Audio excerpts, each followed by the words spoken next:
Why are you picking it up? Why do you want to amputate animals? I don't know. It was my first thought. They like to head out into me. Okay, I'm done. So welcome back. And a while ago, I basically did a reaction about this rich Indian guy who apparently made an animal sanctuary. And apparently this is part 2. I didn't even know it had multiple parts, so let's watch it. Today, I'm getting an exclusive behind-the-scenes tour of the world's largest animal. Oh fuck, I forgot notifications. Right. Hold, please. Alright, welcome back, and let's continue.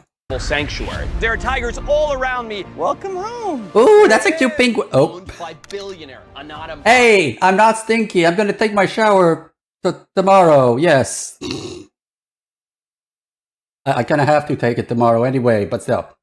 This facility wait. is the world's largest animal sanctuary. There are tigers all around me. Welcome home. There he is. Owned by Billionaire, Anada. Who is that guy? What did he do? This facility has saved over 500,000 animals with no plans of stopping. My camera team and I are the first team in history that have ever been allowed to film here, and today I'm taking you on an exclusive behind-the-scenes Wait. allowed to film here. Cuties! Big kitties! And today I'm taking you on an exclusive behind-the-scenes tour of a Billionaire's private rescue and rehab, Ventara, India. That's a nice structure. Is that related to Hinduism or something?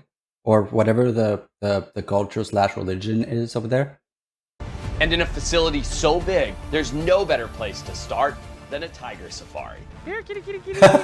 Oh God, here he comes. Hi. Wait. Did they attach a camera to it? Then a tiger safari. Here, kitty. Oh God. Yeah, they definitely did. Hi. Wow. Hi. Oh my God. Oh, hi. Oh. Hi, look here. Oh God, I feel like bait. So look at how unbelievably cool this is. I am in this custom fabricated cage with these unbelievable massive tigers, 5 tigers roaming around me. And it's not just because I want to get close to the tigers, it's because these animals have come. I like how they fortified the front so that the animals can't scrounge it up. I don't know the word. Butcher it or something. Because I've seen elephants butcher the front of a car in videos. Me. And it's not just because I want to get close to the tigers, it's because these animals have come from a life of captivity and they're used to being hand-fed. But in an effort to make these animals wild tigers once again and keep them comfortable, here at Ventara, we're hand-feeding them out in a giant 10-acre paddock where they can act like tigers. They can go swimming, they can forage, they can hunt. But like, if you feed them like that, won't they still associate like humans with food and stuff? Like, the only difference is you're not feeding them with your actual hand. Because they're used to being fed and they're used to being around people, the right thing to do, the responsible thing to do, is keep them comfortable and feed them meat like this until they're capable of going out and hunting it down on their own without getting so habituated to being fed in the same location every day. But for now, it's like I'm bait in the craziest tiger shark cage. How do you know if an animal is ready to be released? Like, do you just put a gazelle in the enclosure and watch if they hunt it? Is that what happens, or? Dive of my life. Check this out. Whoa, he can get his whole paw through there. Look at that. Oh dear. Oh, he's totally hunting. Whoa, look at that. Hello. Look at you. Hello, big kitty. You're a scary big boy, cat, aren't you? I feel so lucky that in my life I've gotten to experience so many incredible wild things and wild creatures. And here, getting to connect so intimately with these tigers where I'm the one on display. I'm the thing that's acting as bait. I'm the creature in a cage. And the tigers are out in the open in this wild 10-acre paddock where they get to roam around and be wild tigers. It's such a treat. It's one of the coolest experiences ever. Look at this. I got a tiger right here roaming around me. A tiger out there in the lake. And this guy in this crazy perspective. This would be the last thing that you would ever see if you were to be attacked by a tiger looming over you like that as he attempts to eat you. I mean, that is a perspective that no one gets to see. That is so insane. But that's nothing compared to the other experiences I'm going to What is that? Video. And first, what the fuck? That's nothing compared to the other experiences I'm going to be having. Is that honey? In this video. And first, what is that thing? Why are they doing that? let's introduce some rescued penguins to their brand new Penguins! enclosure. Oh, that reminds me of that penguin. I think it was in a Japanese zoo that fell in love with a statue. So they put a cardboard cutout of it. Yeah, it kept her. It kept the penguin company until it died, which is nice. Big day here at Ventara. I think it was the same type of penguin too. Because the penguins have finally arrived. 7 beautiful Humboldt penguins rescued from Dubai. Yeah, guys, everybody's come out to see them. It's really exciting because there have never before been penguins here at Ventara. So nobody's even seen them yet except for the rescue team. And going inside, releasing these guys into their brand new forever home where they are going to live out their days in real conditions. Is that the penguins that like they steal rocks from each other? I've heard of that.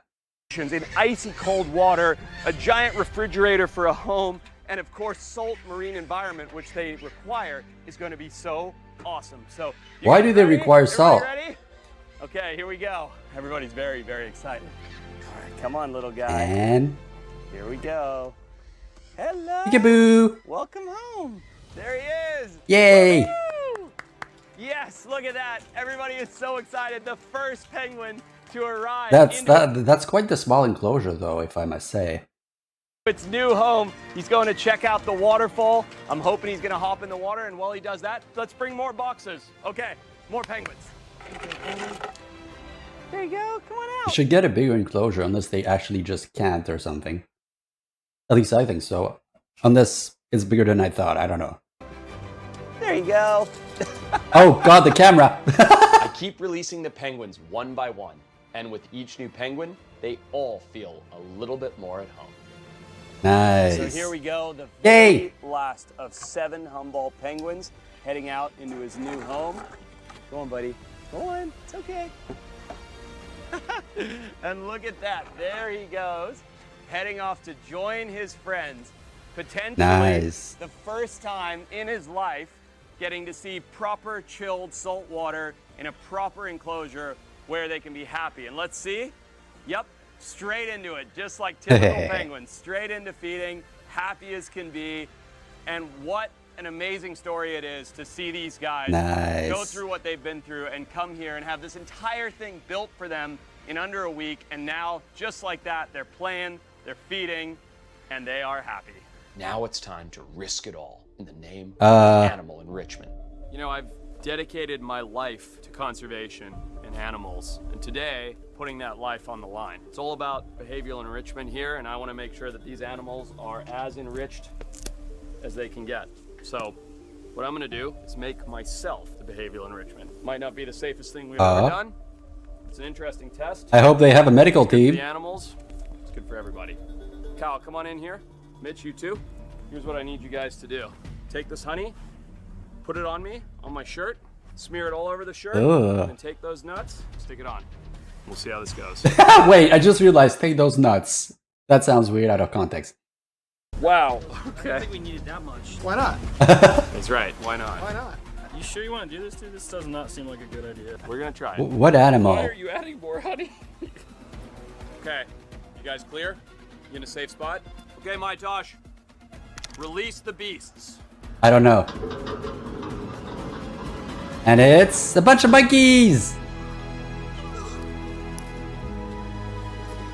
Oh no, the monkeys are gonna eat him.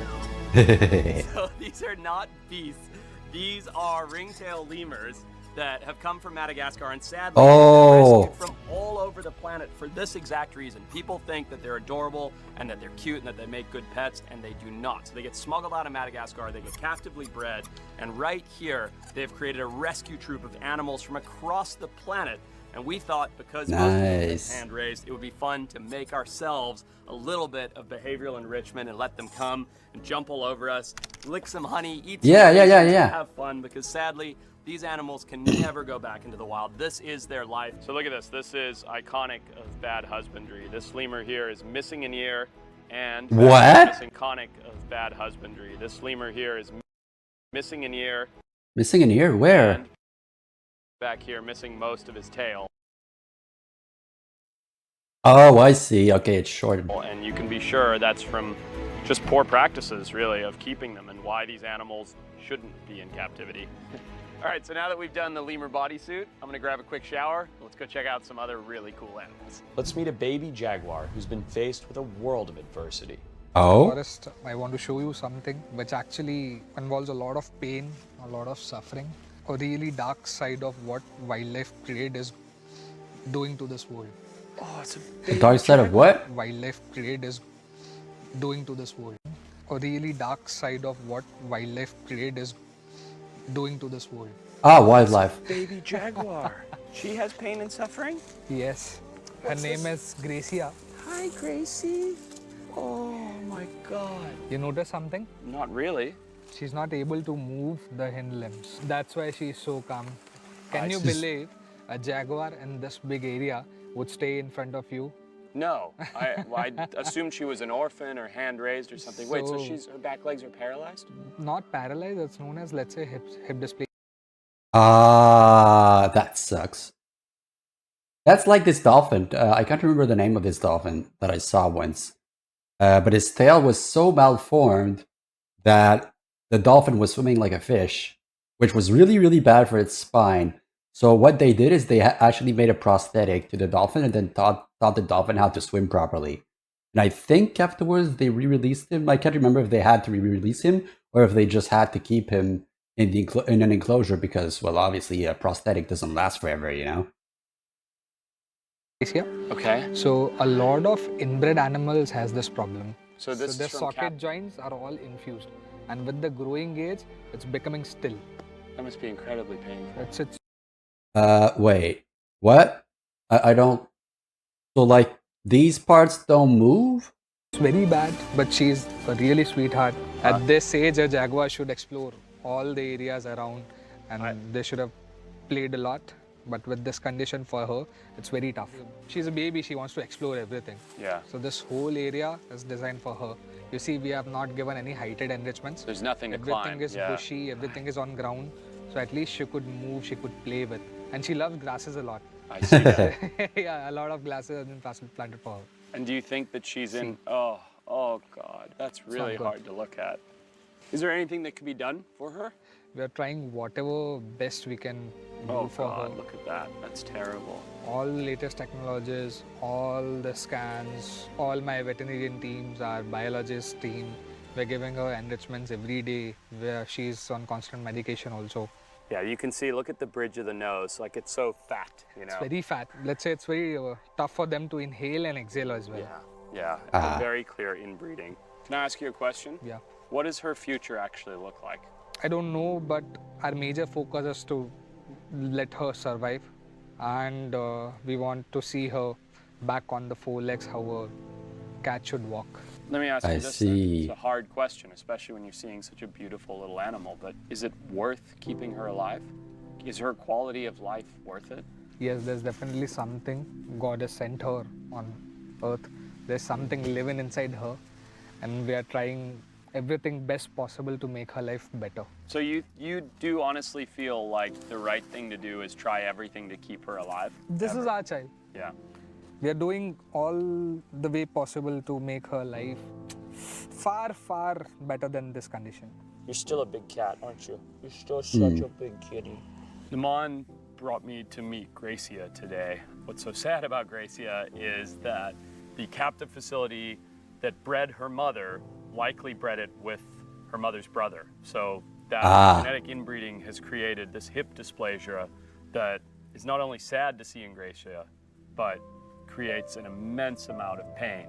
That pain leads to an ethical conversation that Naman and I had about quality of life. And is it worth keeping this animal alive, given how beautiful it is, but also given that it's in such immense amounts of pain, should it be euthanized? Should it be put down instead of enabled to live longer? And Naman said something that really resonated with me as a parent, which was, imagine if this was your child, what would you do? You do everything you could to make its life better. You wouldn't kill your child. That's for sure. Unless you're crazy, I guess. Better and keep it alive. And that's what they're doing here. And it's an amazing thing to see, but it doesn't take away how sad of a situation it is for Gracia. You know, I just had a realization. Couldn't, if it causes that much pain, like just by walking, couldn't you like, oh, well, I guess it isn't worth it, is it? I was thinking maybe of like amputating the legs and then putting wheels so that the tiger or jaguar doesn't have to actually walk to move. You know, like those animals that lost legs. But then I was like, well, she does actually have working legs, so I don't know if that's worth it. It's probably not, is it? I mean, if it would have been, they would have already done it. I guess. It is beautiful. She is beautiful. Ventara has hopes they can keep Gracia alive until she is fully grown. Only then can they attempt a dual hip transplant to give her working hip joints and hopefully restore her ability to walk. Ooh, that's a good. Now, let's shift gears and celebrate. That's a way better idea. How would you know when the pain goes away to remove it later? Huh? Wait, what are you? Huh? You mean about the leggy thing? Wait, I'm confused. Because today, we're introducing 4 baby black bears to their first real enclosure. This is so exciting because here at Ventara, they change and constantly reconstruct the paddocks to keep the Wait, it's a what bear? Black bears to their first Black bears! real enclosure. This is so exciting because here at Ventara, they change and constantly reconstruct the paddocks to keep the animals engaged and entertained. And today, after how many weeks? About 4 weeks. 4 weeks of work. They have built this unbelievable bear playground that is just for these 4 rescue baby Asiatic black bears. So look at how adorable these guys are. Come in here and say hi to them. Hi, little sweeties. Hi. Be careful with your hand. These are 4 of the cutest, most lovely little teddy bears you've ever seen. Little rescues. And in That reminds me, I saw a video once of a mama bear with like 3 cubs.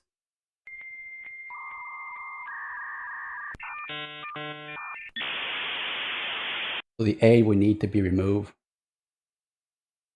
Oh no, I was talking about like amputating the legs, not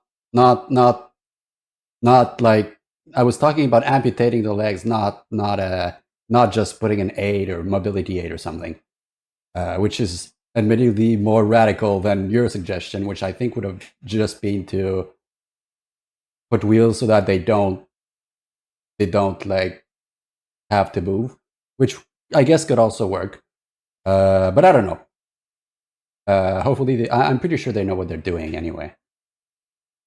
As for the bears, I once saw a mama bear with 3 cubs crossing the street. Why do you want to amputate animals? I don't know. It was my first thought. It's like, I don't know. Maybe it's related to sometimes how I feel about things. Like sometimes a body part hurts so much, I'm like, just chop it off. But maybe that's just my mentality. But then again, I also don't want to chop it off.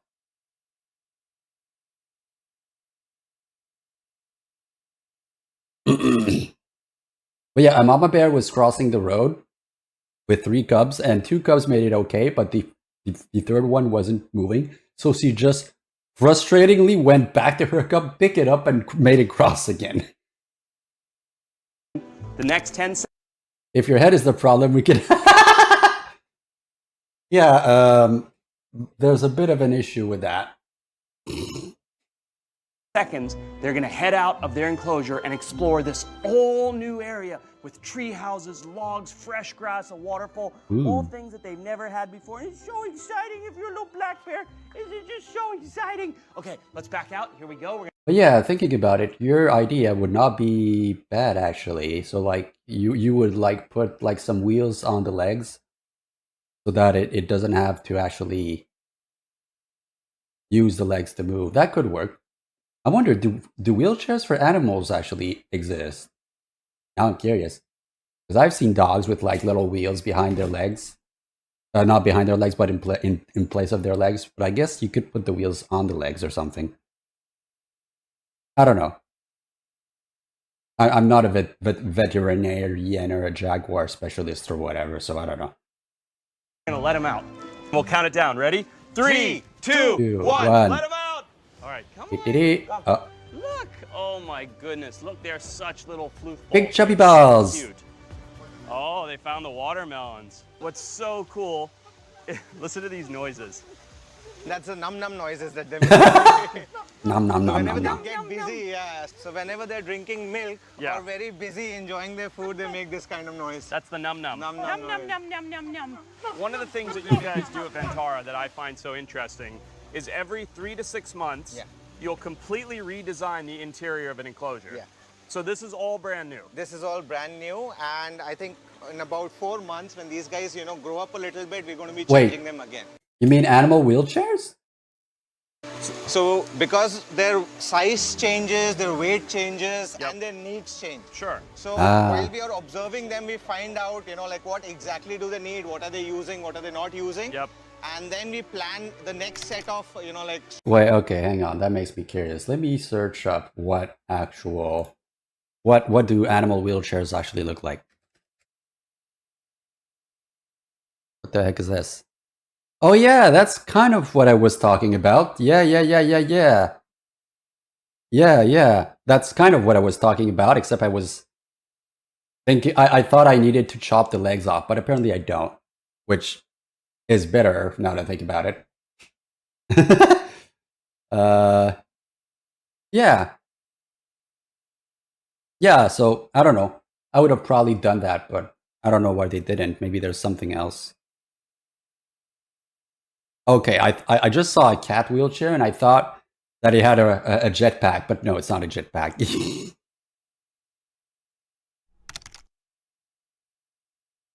Why would people use it? I don't know. That was my first thought for some reason.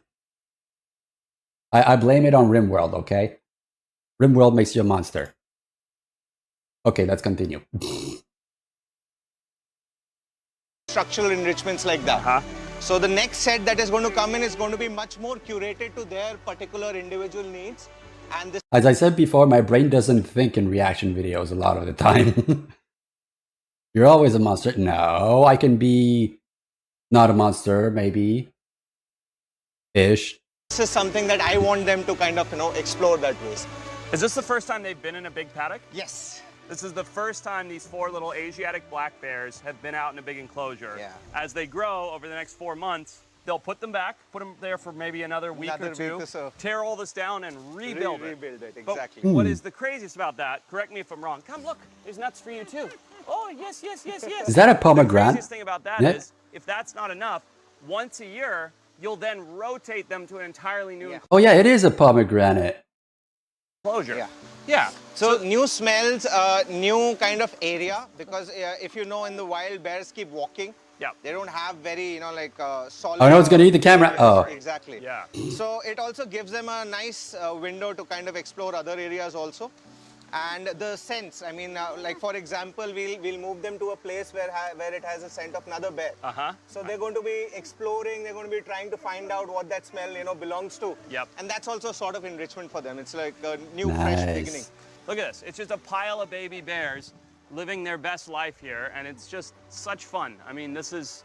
I wonder why they were if rescued. you're a little bear. Look at this. I didn't even see this one here. I got a little fluff ball by my knees. Hello. There's just bears everywhere. Little teddy bears everywhere. It's just so freaking cute, and they're just such awesome, exciting little animals. And now they get to grow up not in a cage with a concrete floor with... Hello. Hello. Welcome. Hello. Yum. Hello. We're reacting to part 2 of a private billionaire's sanctuary in India, and then after that we're going to be playing Spore. But socialized with a group of others living in an area with tree houses. 4 months when they outgrow this style of life, this will get changed, and then after another 6 or 9 months, they'll move into another paddock, and their life will continue like that so that there's constant enrichment. It's just great. It's like for each stage of their life, you guys build something to keep them happy. Exactly. Nice. No zoo, no collection does this. You usually get an animal, you stick an enclosure, sure, maybe you make improvements, but here you customize the enclosure for each stage of life for the animal, and you move them from enclosure to another to keep it stimulating, keep it like a new environment, keep it like a new part of their life. They always have something to look forward here. Hi, where are you going? Hello, little bear. Oh, hello. You're a little bear. Now it's time to interact with some of the cutest and weirdest animals that roam the what the planet. fuck is that? A Before tapir? we get there, I couldn't resist making a quick stop at what might It's be Nimi. the world's only weight loss retreat for crocodiles. Wait, what? World's only weight loss retreat for crocodiles. Weight loss retreat for crocodiles? Well, that's a sentence I never thought I'd hear. Ajay, what's the matter with you? Why are you feeding these now crocodiles so much? Look at how fat this thing is. He's quite a fat guy, but that's because these guys all were rescued from a crocodile farming situation in Africa. Well, not just that, though. Oh, People always wait. People eat crocodiles? Hang on. He is quite a fat guy, but that's because these guys all were rescued from a crocodile farming situation in Africa. Well, not Dang. I did not know that. just that, though. They're from skin farms, right? Correct. The fatter you make a crocodile, the more skin it has, the more Correct. bang for your buck. People always say that saltwater crocodiles are the deadliest crocodile. I think these are much worse. That's really true because they have a lot more access to be deadly than That's saltwater right. crocs. Exactly I see. right. And the fact that they've literally evolved for millions of years to eat large mammals and not fish, these things are targeting us. Aside from how dangerous he is, and quite frankly how dangerous this is sitting here, they're way too fat. Did I ever tell you guys I held a baby alligator in my hand once? When I was a kid. It was really cute. But then I tried to give it to someone else and they were like, no. And then I turned around and they're like, no. Nobody wanted the fucking baby alligator. Like, come on, a 6-year-old is holding one. Why aren't you? You know this. So we have these guys It wasn't the Everglades in Florida. on a very, very strict diet plan. His food is actually very strictly rationed and monitored. So he's putting away less than a couple of kilos a week. I eat more than that. He eats less than that in a week, and what we do to get them a little bit of exercise periodically is also have them swim up and down for their food. So we feed them one bit over there and then call them out to the other end. So we make them work for whatever little bit it is they're eating, so they slowly burn off all the extra weight. Oh yeah, I heard that that was a thing also for like an overweight panda too. But you also have no regards for your own safety and frequently do stupid things. What are you talking about? Oh, okay, about the crocodile. Yeah, but that was a long time ago. I think I was still in primary school. Thing is, it's fat camp for crocs. More or less. More or less. It's crocodile fat camp over If here. you're wondering, yes, the baby alligator did have an elastic around its mouth. Don't worry, it was fine. I love it. I don't want people watching this to be fooled. Just because it's fat doesn't mean it's not dangerous, right? The bigger they are, The more dangerous, the more dangerous they are at the end of the day. This guy is certainly big enough to... Why does he have his mouth open? Is it to like? Is it because it's to be always be ready to have a prey or something? You think of things that Or are is it to really, really breathe? obese. You think of limited mobility. Do you mind if I steal this? Absolutely. Let's go over here. Come over here. Oh Guys. no, what is it gonna Look do? at these two females over here. In my opinion, tell me what you think. As far as body ratio goes, she is even fatter than he is. Correct. Yeah, I mean, these animals are obese, and I think it's awesome that you're doing everything you can to get them back to being healthy, fit, active crocodiles. Well, this is great, Ajay. Thanks for showing me this. Thanks for putting these crocs on a diet. Absolutely. We like to have them this way, and if you like these guys, you should see what we have lined up for you to do next. Ooh, sounds good to me. Oh, Bye, big girl, you big fatty. What you're about to witness is beyond rare.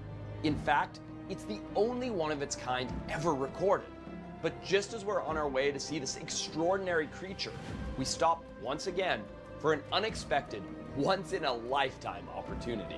So this is Nice. extremely exciting. Come, girl, because after spending a couple weeks here working with Dr. Adrian, my good buddy Dean here showed up. Hello, hello. If you don't know Dean, he's a wildlife conservationist who has an incredible bond with animals. He currently takes care of and lives among a pride of lions at his sanctuary in South Africa. He's here to work with some of the cats, as are we, so I'm very lucky I get to bring this beautiful mama and her 5 cubs out here and give them a feeding, simulating how it would go in the wild. Look at the little puffballs coming behind you, Dean. Yay. How cool are they? Goodness. So we'll just bring this whole goat carcass right there and let mama go to town on it. But you see just how happy and conditioned these guys are. That is unbelievable, So man. cool. What I find so amazing about this is this breeding program is the future of Indian cheetah conservation. What these guys, I've learned, are being conditioned for is this climate, these microbiomes in their stomach, and just getting ready for India. So these four right here and their little sibling, there's 5 babies here, could actually be the future of cheetah rewilding in India and the first successful generation to come back in over 100 years. Wow. Is that the first litter of her? This is her first litter. Yeah. Yeah, and these are her first set of cubs. And she came as a rescue here to Ventara, made it here, and now this is the first generation of cheetahs born here at Ventara, and likely them, but I would say almost 100% their offspring will end up being rewilded. And so is it true that if you want to rewild their offspring, then you'll limit or eliminate 100% of human contact? Close, it's a balance. So one thing that we've learned in rewilding programs, especially with big cats, is you don't want them to be so scared of people that you can never observe them, but you don't want them to be so habituated that they come to people. So it's really a delicate balance. At this age and size, it's okay to be close, but as time goes on, we'll sort of wean them off of attention and get them to a relative level of comfort. Oh, I know, how cute are they? But not conditioned to come to people. Yeah. So that's what the team here at Ventara are working towards, and I'm just so lucky that I've been able to come and work with these little fuzzballs. I mean, it's a dream come true for me. Amazing. And it's crazy how cool the mother is with us being in the environment. Totally. And this is trust. This is trust that the keepers 100%. here have built with her, and I've been coming to see her every day for about 2 weeks now. So I've developed this level of trust. It's just the most Especially a magical thing. mother and her cubs, no matter what species, is always a very sensitive topic. And No if you shit. look at this setup here, especially during feeding session, right? To be able to be that close, I mean, I guess I'm one of the only one who can do that with my lions in South Africa, but seeing this amount of trust being built here in Ventara is absolutely insane. It's been a fantastic, It's been a fantastic experience to share this here with Dean. And Mama says, hey, back off, we're gonna eat. So we're gonna do that, we're gonna let her be. Buddy, thank you, man. Thank you very much, appreciate it. Now it's time to meet the genetic marvel and world's only lucistic okapi. The what? Getting close is not going to be easy, as he doesn't like strangers very much. Mishu, just give me a little space, just lens in. Did we not see that last time, I think? I swear I did. Hey, Mizu. Almost. Mishu, look. Hi. Nope. Look at this. Look, This yummy is food. not Oh. working. I'm trying to feed him all of his favorite foods, and it's just not working. Luckily, one of his keepers has an idea. For the last 20 minutes, I've been trying to get close to Mizu, the world's only lucistic okapi, to show how incredibly special it is. And the keeper here is suggesting that it's the dress code. He's used to a certain dress code as performed by his keepers. So I'm going to put on his sweatshirt. All right, take 400. I started approaching the pace that a normal keeper would. Mizu, what's this, buddy? Mizu already looks a little less tense than before. I cannot believe that worked. Nice. Look at how crazy this is. This is literally the rarest of rare creatures here. The world's only lucistic okapi named Mizu, which is Swahili for ghost. There is nothing more rare at this entire facility. I really don't know what that is. Arguably, no creature more rare on Earth than this right It's here. a what? Mizu, which is the world's only lucistic Wait, hang on. Let me turn on subtitles for a bit. Lucistic okapi named Mizu. Lucistic okapi. The heck is that? What's lucistic? Lucistic okapi. Oh, so it's like albino. Mizu. Mzimbu, whatever. I see, okay. Mizu, which is I see, okay. Swahili for ghost. There is nothing more rare at this entire facility, and arguably no creature more rare on Earth than this right here, the world's only lucistic okapi. It's an unbelievable looking thing. Okapis already don't look real. They look like animals that have been made up, drawn by a child with their waxy coat and their giant ears and their funny horns. And this one, being lucistic, It really does look like a ghost. What's so cool is we're sort of in the back corner of this enclosure for Mizu, the young male here, but he's got a big, beautiful female over there in this huge acre-wide paddock that he gets to grow up in, which when coming from a super congested private collection in the UAE to this is unbelievable. Getting to see this, this lucistic okapi, this creature that is so otherworldly is, I mean, it is truly an unbelievable thing. And just like a ghost, that's it. That's as much as he's gonna give us, but wow. That is honestly the most beautiful animal I think I've ever seen. Bye, buddy.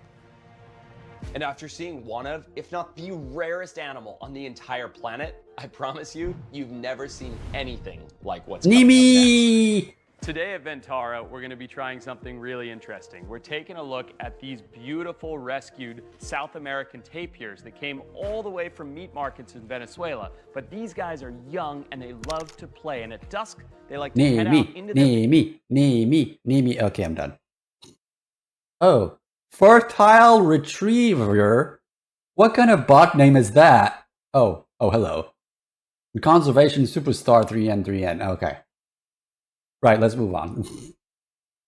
Paddock and have a swim and have a romp around. So today, what I'm gonna do is I'm going to try and get a dog harness on one of these juvenile tapirs and then let them out as they run out into their paddock to have a play and see if we can get a really... Are tapirs a relative of elephants because of the trunk?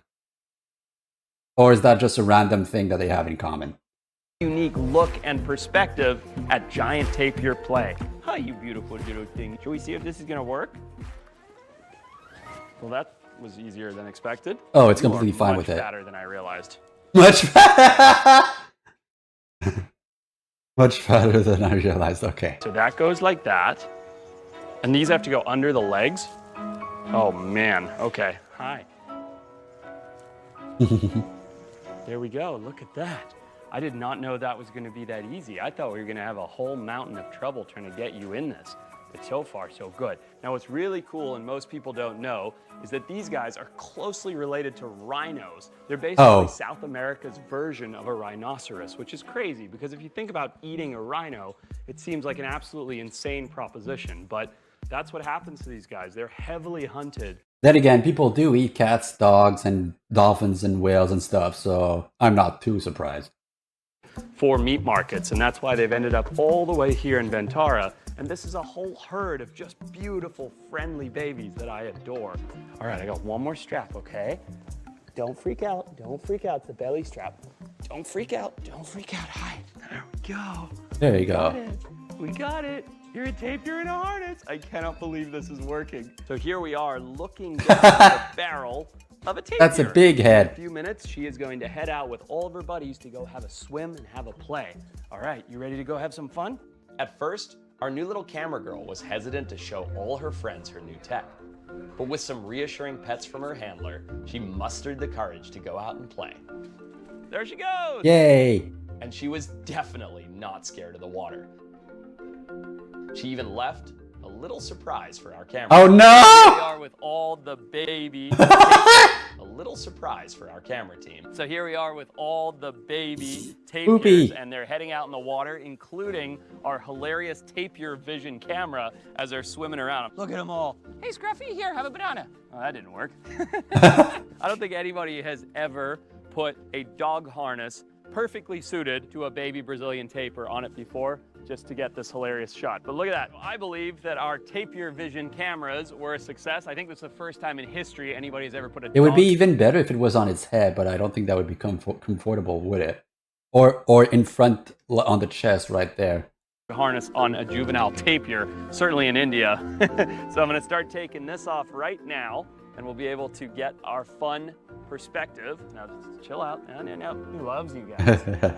I swear she's got fatter because it's harder to get it off now than it was to get it on. Well, I think this has been a great success. So we'll head back, take a look at this footage, and call it a day. No, you're not done. We have 2 more GoPros yet. What? You're not done. You gotta get those other 2. I'm not getting those cameras. Oh yeah. Oh, in the water? Poop in there.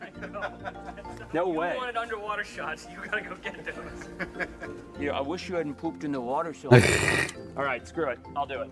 not happy about this, though. Tapirs poop almost exclusively in the water. And you can What? see here with the before and after how quickly they turn this crystal clear pool into a poop Ugh. soup. Why do they only poop in water, though? Look at the size of these freaking nuggets that I'm in here. Oh, Why are you picking it up? What the fuck, dude? oh. Why? It smells so bad. You fucking idiot! Okay, I'm ready. Ooh, 3, 2, 1. I didn't need to go all the way under. Why did I do that? I don't know why I did that. I was so like caught up in the moment. You're gonna need a really good shower after that. Oh god, no. Please don't eat the poop. What are those glasses? I don't know why I did. Why did I do that? I wasn't even thinking. There's literally. You and me, bud, we don't think sometimes. All right, I think we're done for today. Today. Right, okay, that's part 2 that we're gonna listen to next time. Nice, I liked it. That fucking ending, though. But yeah, very nice. I'm excited to watch the rest of it. So yeah,